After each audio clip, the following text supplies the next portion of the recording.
gonna talk about the taboo of the Kadazan Dusun. So, if one of your family members pass away, the family and relative cannot do any kind of work on the day of the funeral. Second is that while the body is still in the house, all occupants must stay awake. Whoever falls asleep will be doused with water. The purpose of keeping awake is to watch out for the devil. Example, a large bird will try to fly away with the body. Final is the taboo is to prevent a cat from jumping over the outstretched corpse. If this happens, the dead man will be transformed into a dangerous and terrifying giant. So the second topic for the taboo is after giving birth.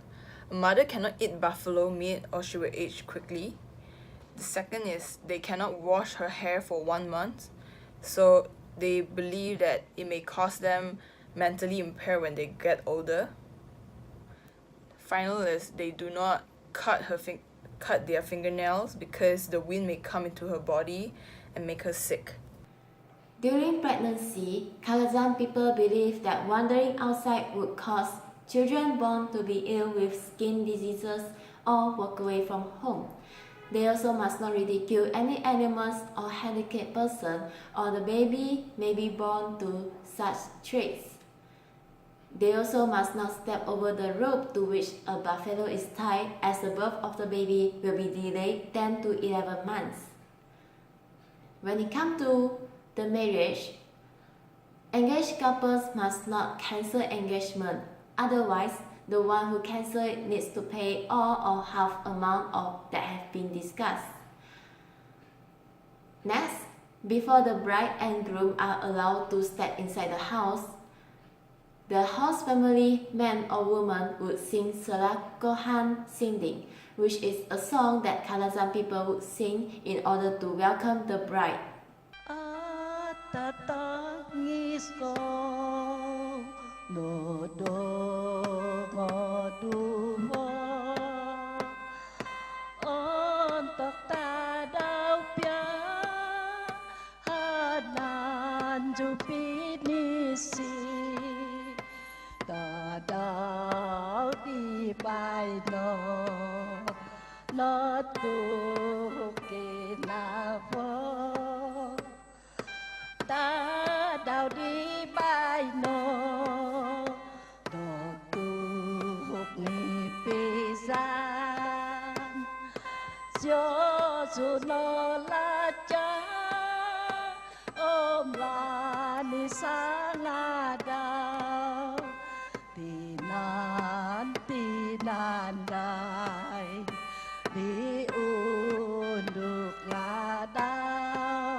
Also, anything that's related to engagement must be settled during morning time and not during evening or night.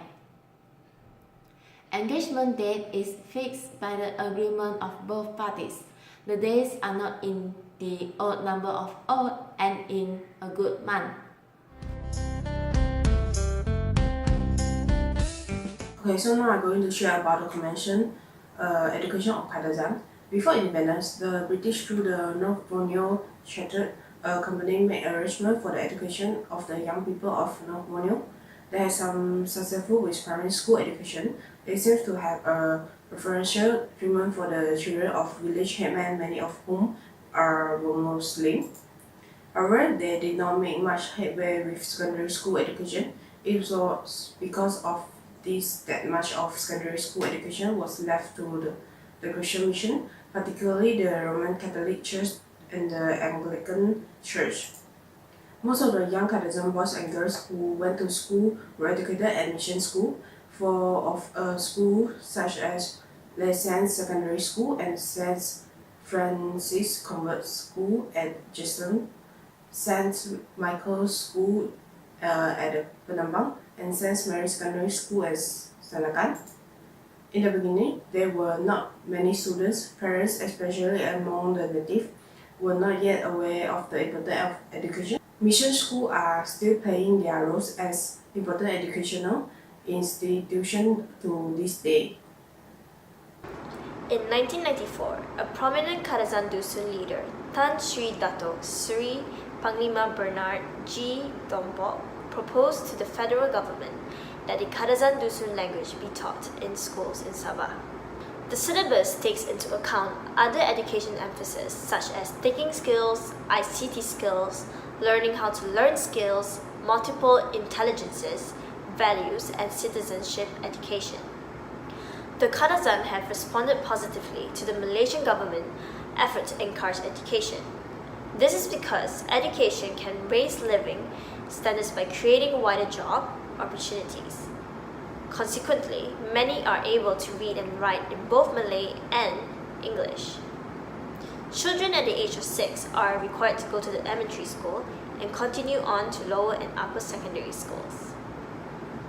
Many obtain the Malaysian Education Certificate, which is equal to a high diploma in the United States, and some go on to obtain degrees from local or foreign universities or other higher learning institutions. Parental support and encouragement have been driving forces behind the academic success of many Kadazan. Formal education is seen as an avenue towards success in the modern world.